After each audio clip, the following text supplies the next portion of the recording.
Aujourd'hui, nous avons un petit texte clair. Il mérite presque pas d'explication, mais on va essayer d'aller voir des petites pépites dedans. C'est un texte qui est dans Luc 15. Est-ce que quelqu'un voudrait lire? Jojo, t'es chaud? Ouais. Allez. C'est moi qui suis le vrai cep, et mon père est le vigneron. Tout sarment qui est en moi et qui ne porte pas de fruit, il l'enlève. Et tout sarment qui porte du fruit, il le taille afin qu'il porte encore plus de fruits. Déjà, vous êtes purs à cause de la parole que je vous ai annoncée. Demeurez en moi et je demeurerai en vous. Le sarment ne peut pas porter de fruit par lui-même, sans rester attaché au cep. Il en va de même pour vous. Si vous ne demeurez pas en moi, je suis le cep, vous êtes les sarments. Celui qui demeure en moi et en qui je demeure porte beaucoup de fruits, car sans moi, vous ne pouvez rien faire. Si quelqu'un ne demeure pas en moi, il est jeté dehors comme le sarment et il sèche. Puis on ramasse les sarments, on les jette au feu et ils brûlent. Si vous demeurez en moi et que mes paroles demeurent en vous, vous demanderez ce que vous voudrez et cela vous sera accordé. Merci. C'est un passage dans Jean 15, très connu, très clair, très explicite. Vous voyez tous à quoi ressemble une vigne. Ça va, c'est pas... On en a plein en plus ici, on est gâtés. Une vigne, ça ressemble à ça. Avant, quand j'étais jeune, je ne comprenais pas ce que c'était un cep, qu'est-ce que c'est un sarment, ça ne me parlait pas parce que ce n'était pas un langage qu'on connaît. Mais peut-être qu'ici, avec toutes les vignes qu'on a entourées, on connaît peut-être. Ça, c'est le cep, d'accord? Et sur les grosses branches du cep, on a les petits sarments, c'est des petites branches sur lesquelles poussent les grappes, sur lesquelles poussent les fruits. Et dans le texte, qu'est-ce qu'on voit? Qui est le cep? C'est Jésus. Qui sont les sarments? C'est nous. Et c'est qui le vigneron? C'est Dieu. C'est ça. Qui choisit où est planté le cep? Dieu. Exactement. Est-ce que les sarments ont le choix de dire j'aime pas trop ce champ, j'aime pas cet emplacement, je préfère aller dans le champ d'à côté? Non, on est d'accord. Le sarment, il ne peut rien dire. C'est Dieu, c'est le Père qui plante le cep. Et voilà, et le sarment, il n'a pas à brancher. Pourquoi alors nous, on se permet en tant que sarment de ne pas être content de là où Dieu nous a plantés? J'aime pas l'école, j'aime pas mon métier, j'aime pas mes voisins, j'aime pas... Comment ça se fait que nous, on ose dire, on ose s'exprimer, on ose ne pas être content de là où Dieu nous a plantés? Depuis quand le sarment peut donner des ordres au vigneron? Dire ouais, mais en fait, là où tu m'as planté, c'est pas l'idéal. Vous voyez, donc le sarment, il n'a pas à dire ce genre de choses. Mais nous, on se permet. Pourquoi on se permet ça? C'est l'orgueil qui est en nous, qui cherche son propre intérêt, qui cherche par rébellion, il cherche et il s'exprime de cette manière. J'aime pas trop là où tu m'as planté. Et qu'est-ce qu'il fait Dieu avec les sarments dans le texte? Il coupe, il taille, il coupe. Il fait deux actions, avec les bons sarments et les mauvais. Les mauvais, il fait quoi? Il coupe, jette au feu, exact. Et les bons, il les taille. Dans quel but? Pour qu'ils portent du fruit. Voilà. Tailler, ça fait mal. La vigne, elle souffre quand on la taille. J'avais aucune notion de taille de vigne, etc. Je suis allé voir, il y a plusieurs techniques, il y a plein, c'est vachement, c'est presque une science tailler une vigne. Il y a une technique qui s'appelle guyot, big up à nos amis qui ne sont pas là. Il y a la double guyot, il y a plein de façons de tailler une vigne, mais ça lui fait mal à la vigne. Donc tailler, c'est purifier. Dans d'autres versions, c'est purifier. Et purifier, ça fait mal.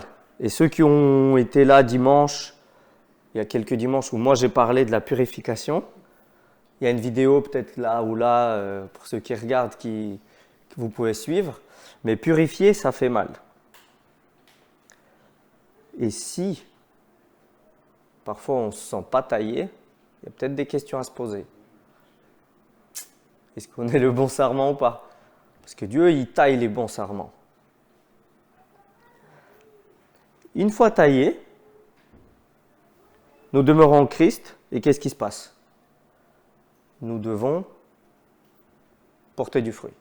On l'a dit, n'est-ce pas? Et pour vous, que veut dire porter du fruit? Pardon? Gagner des âmes pour le royaume. Gagner des âmes pour le royaume, mais porter du fruit. Qu'est-ce que ça vous évoque? Ça veut dire quoi, porter du fruit? Que le produit change, nos efforts sont travaillés par Dieu. Ouais, Éclater la gloire de Dieu. ouais. D'autres versions, d'autres compréhensions de porter du fruit? Vraiment l'expression porter du fruit? Et qu'on fasse de bonnes choses. Qu'on fasse de bonnes choses, qu'on mette la pierre à l'édifice, les fruits de l'esprit. Le mot grec porter du fruit, ça veut dire exactement ce que ça veut dire. Porter. D'accord? Tenir. Porter. Quand je porte quelque chose, je porte quelque chose. Et Dieu nous taille pour qu'on porte des fruits. C'est pas produire des fruits. Attention. Le mot, c'est porter. Dieu qui produit, et nous portons les fruits. On est juste les branches qui portent. Nous n'y sommes pour rien.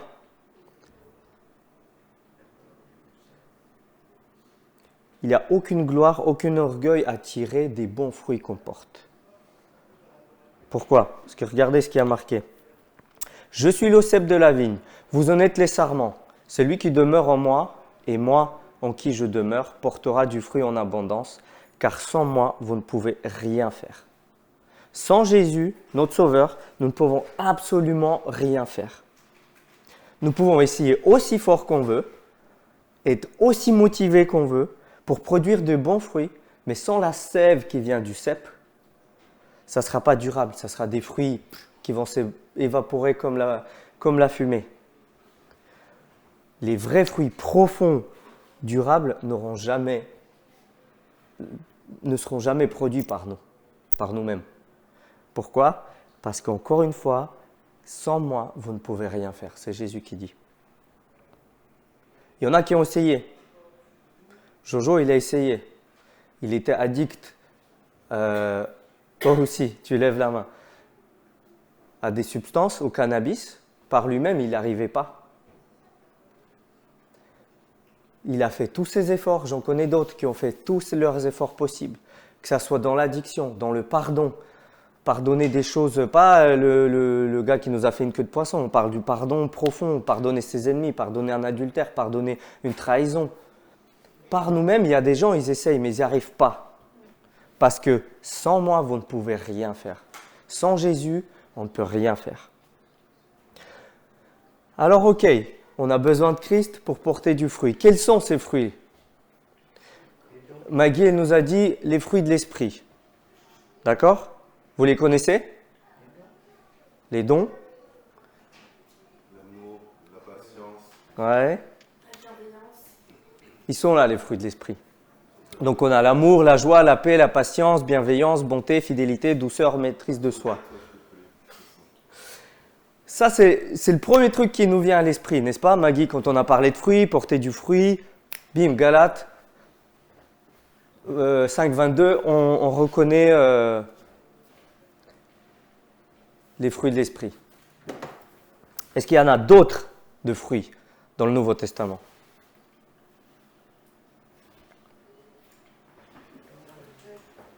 Ou est-ce que ce sont les seuls fruits dont Jean parle?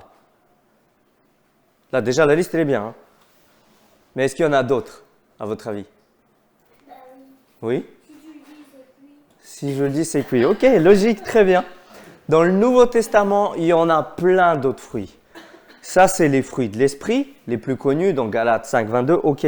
Mais après, je suis allé chercher dans tout le Nouveau Testament, voir quels sont les autres fruits. Et j'ai essayé de les classer par thème. Le premier thème, c'est justice et vérité. Si nous sommes attachés au cep, Nous allons porter des fruits de justice.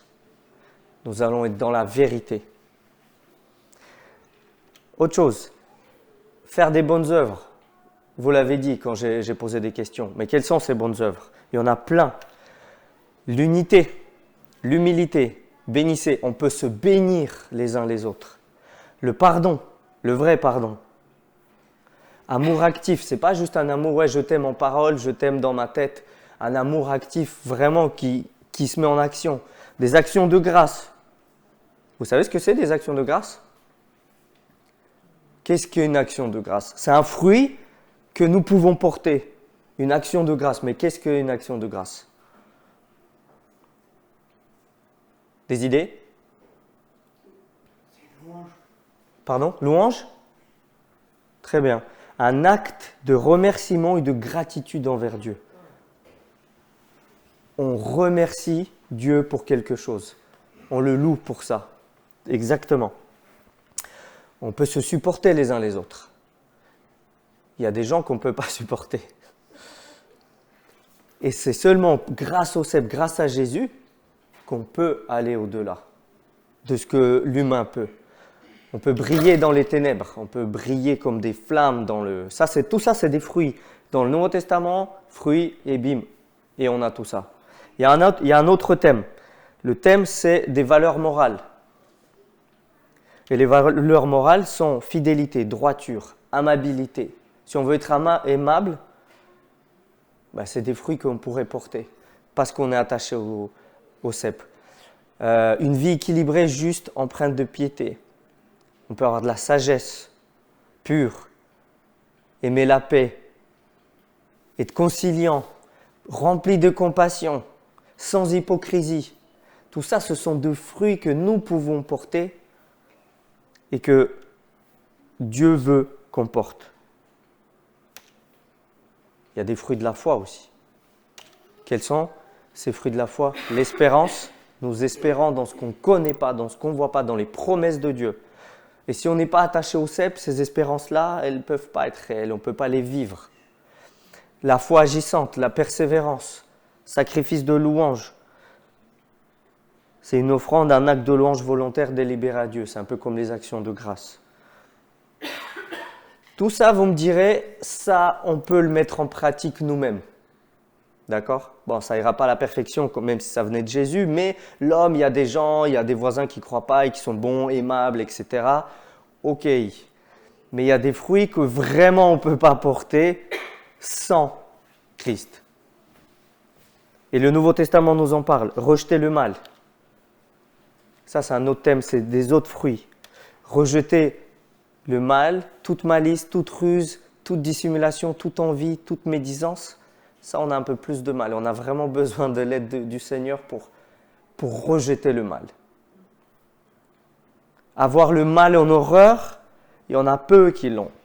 Et c'est que Christ qui vient en nous, qui nous motive à rejeter le mal et à l'avoir en horreur. Ça, c'est moins facile de nous-mêmes. Il y a des autres fruits où vraiment là, nous, on n'y peut rien. C'est le fruit sur le thème de la vie éternelle. Il y a un verset qui dit « Vous avez pour fruit la sainteté et pour fin la vie éternelle ». Quelqu'un peut fabriquer lui-même de lui-même son Christ? Ça, s'il vous plaît? Non. Quelqu'un peut porter comme fruit la résurrection sans Jésus-Christ? Non. Donc sans Jésus, nous ne pouvons pas porter du fruit. Et Dieu veut que nous portions ces fruits-là. Toute la liste. Et c'est pour ça qu'il nous a prévus. Et il veut qu'on les porte à une seule condition. Et on pourra les porter, on pourra juste les tenir comme des branches, des vieilles branches. On est tous des vieilles branches ici. Et Dieu, il veut qu'on porte tous ces fruits-là. Mais à une seule condition, on pourra le faire. À quelle condition on peut y arriver? Oui? Si on est des branches vertes.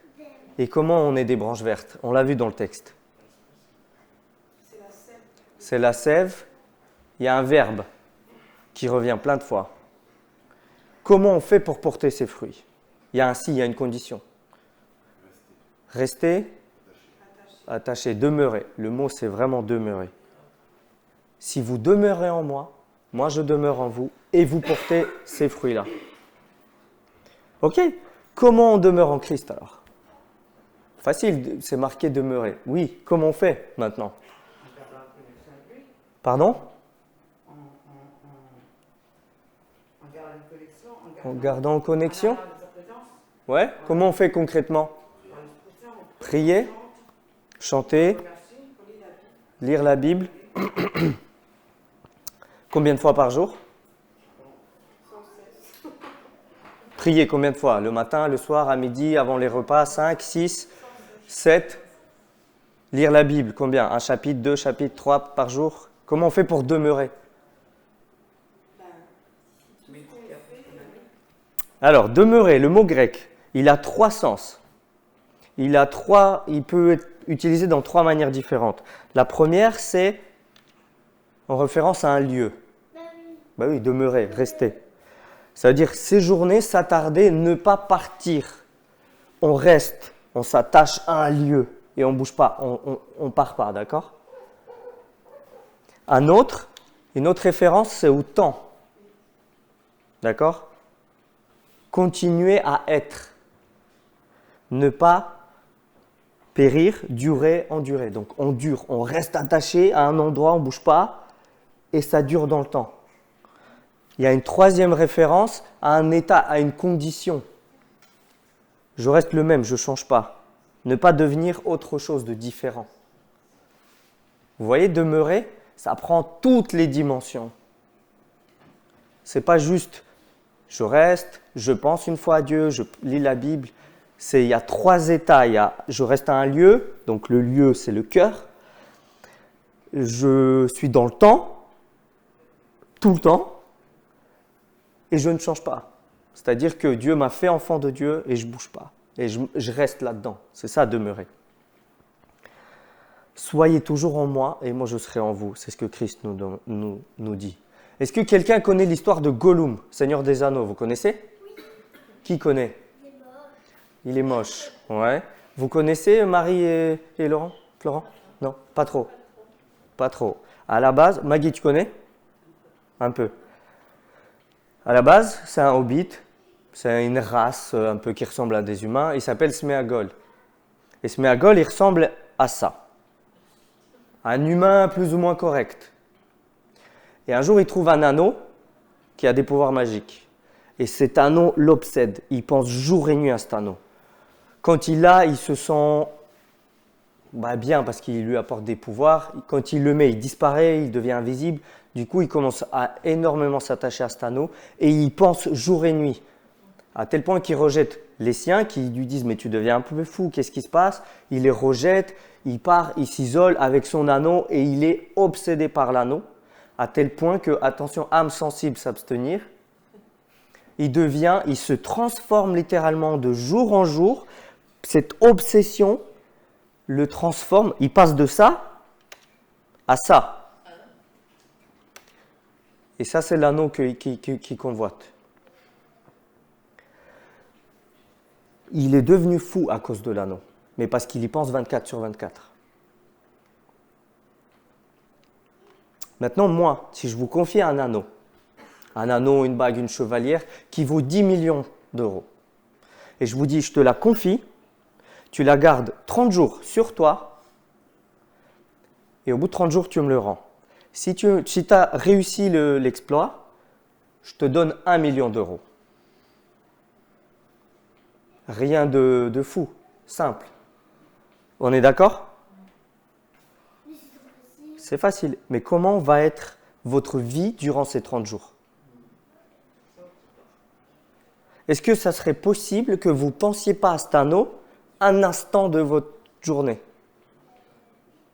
Irène, tu as le million à la fin. Ça sera compliqué, effectivement. Tu prends ta douche. Tu dis, je le mets à un endroit, je sais où je l'ai mis. Tac, je prends vite ma douche, je le reprends. Parce qu'on doit le garder sur soi. Tu le mets dans ta poche.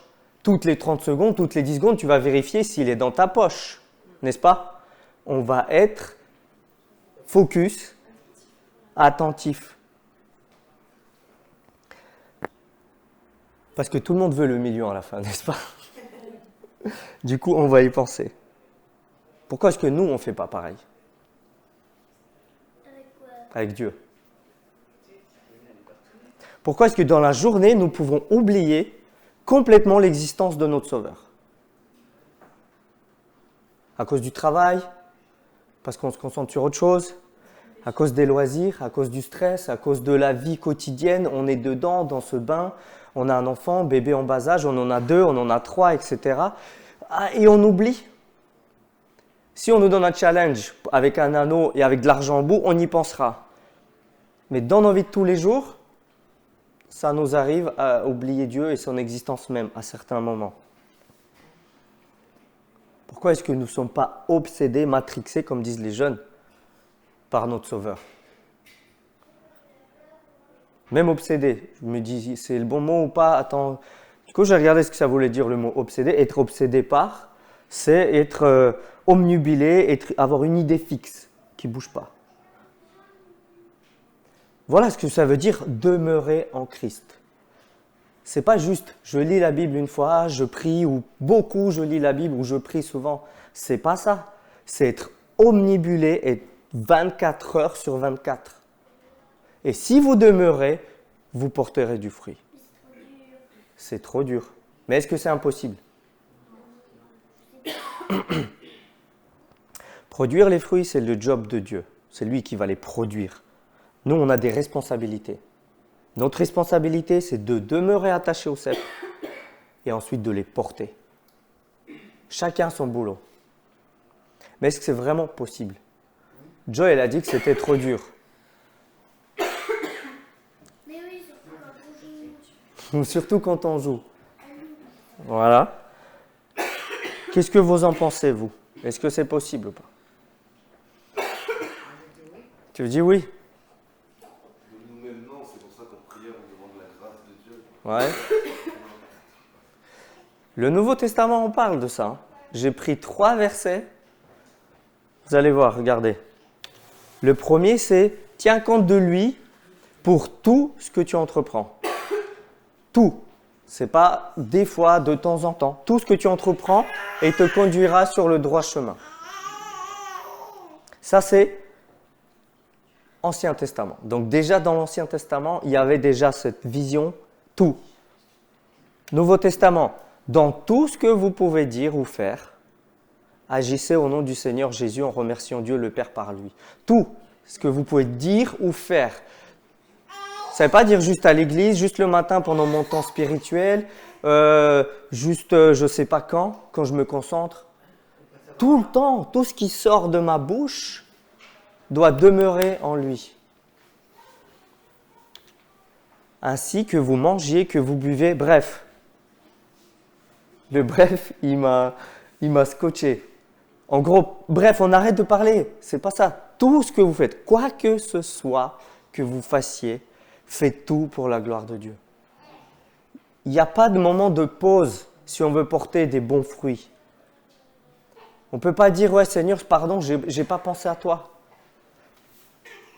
Tout ce qu'on fait, tout ce qu'on dit, bref, il n'y a aucune excuse, il n'y a rien qui doit nous empêcher de demeurer en lui. Parce que nous, ce qu'on veut, c'est demeurer en lui et porter du fruit. C'est ça l'appel qu'il nous fait. Ce n'est pas juste prier une fois, 2 fois, voilà, comme on l'avait dit. Il faut qu'on soit comme ce personnage, comme ce Gollum. Lui, il était omnibulé par l'anneau. Il a été même transformé physiquement, psychologiquement. Tout a été transformé. Lui, c'était en mal. Et nous, ce qu'on veut, c'est en bien. On doit garder ça en tête, penser à Dieu, considérer Dieu, méditer sa parole, calculer 24 heures sur 24, 7 jours sur 7. Si nous prenons le risque de ne plus demeurer en lui, c'est un jeu dangereux. Les enjeux sont beaucoup trop grands. Il nous promet, si on demeure en lui, on va porter tous ces fruits-là, et on les a vus, la liste elle est longue. Mais si on ne demeure pas en lui, on risque de tomber bas. Parce que c'est soit on est plein de lui, soit la sève elle arrive, Soit elle n'arrive pas, mais ça doit être toujours plein, donc ça se remplit avec autre chose. Ça se remplit avec addiction, adultère, égoïsme, individualisme, intolérance, violence, agression, matérialisme, tout ça. Nous, les chrétiens, on peut le vivre, on peut le faire, on peut le réaliser, parce qu'on ne va pas à la sève et parce qu'on ne demeure pas en lui. Le vase, il doit être plein tout le temps. Soit il est plein de l'esprit, de la sève qui vient du Christ, soit il est plein d'autre chose. Il n'est jamais vide. Donc c'est à nous de le garder tout le temps plein. Et comment on fait? On demeure en lui. Comment on demeure? On est 24 heures sur 24, focus sur Dieu. Peu importe qu'on dise, on parle avec un voisin, on parle avec mes enfants, on parle avec n'importe qui, on doit avoir la pensée de Dieu. Et Dieu, il nous dit qu'il faut qu'on applique ça dans la bonne mécanique, dans le bon sens. Il n'a pas dit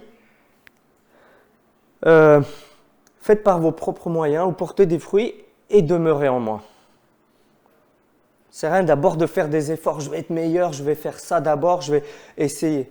Non, c'est d'abord on demeure en lui et ensuite les fruits viennent. Il ne faut pas se tromper de mécanique parce qu'il y en a qui se trompent de combat et ils n'y arriveront jamais. Toute leur vie, ils essaient d'être meilleurs, de s'améliorer et de faire ça avec leurs propres moyens et ça ne marche pas. Parce qu'ils n'ont pas compris la mécanique. C'est d'abord on demeure en Dieu.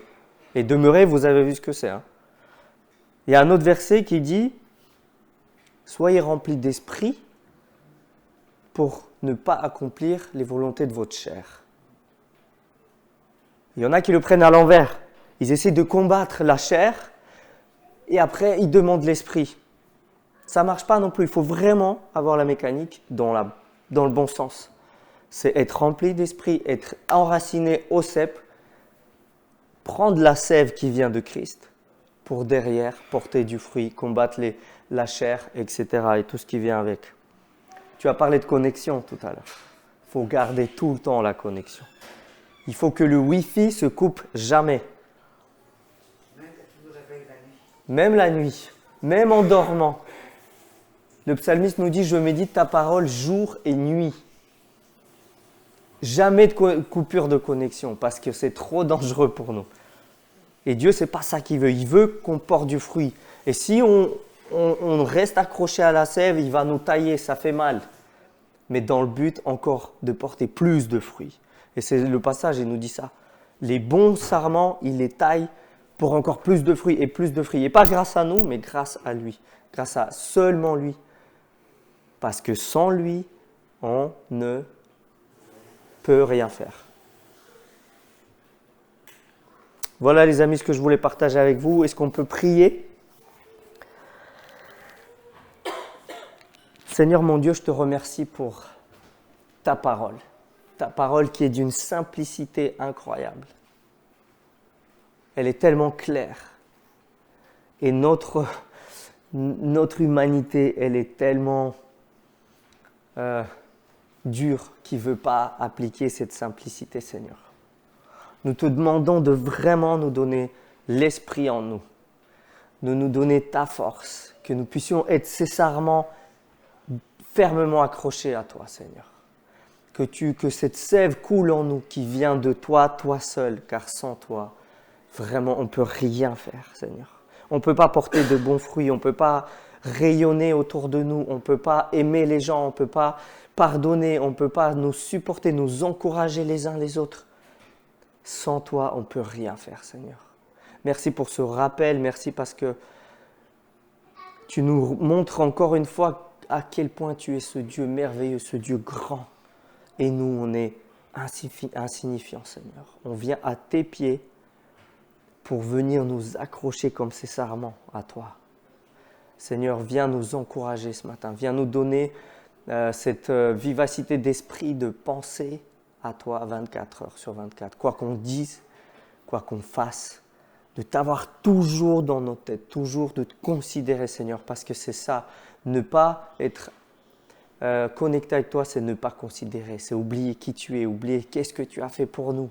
Être pris par le tourbillon de la vie, des gens, de la chair, de nos envies, tout ça, Seigneur. Et ce n'est pas ça qu'on veut. On veut demeurer en toi, Seigneur. On veut rester à l'endroit où tu nous as plantés. On veut rester dans le temps, on veut durer et on ne veut pas nous transformer. On ne veut pas oublier qui nous sommes, Seigneur, tes enfants. Et à quel prix tu nous as offert tout ça. Au prix de ton sang, Seigneur. Nous voulons te remercier et te demander vraiment de nous fortifier. Et tout ça pour qu'on puisse porter des fruits qui viennent de toi, qui proviennent de toi, Seigneur. Pour toi et ta gloire seule. Amen.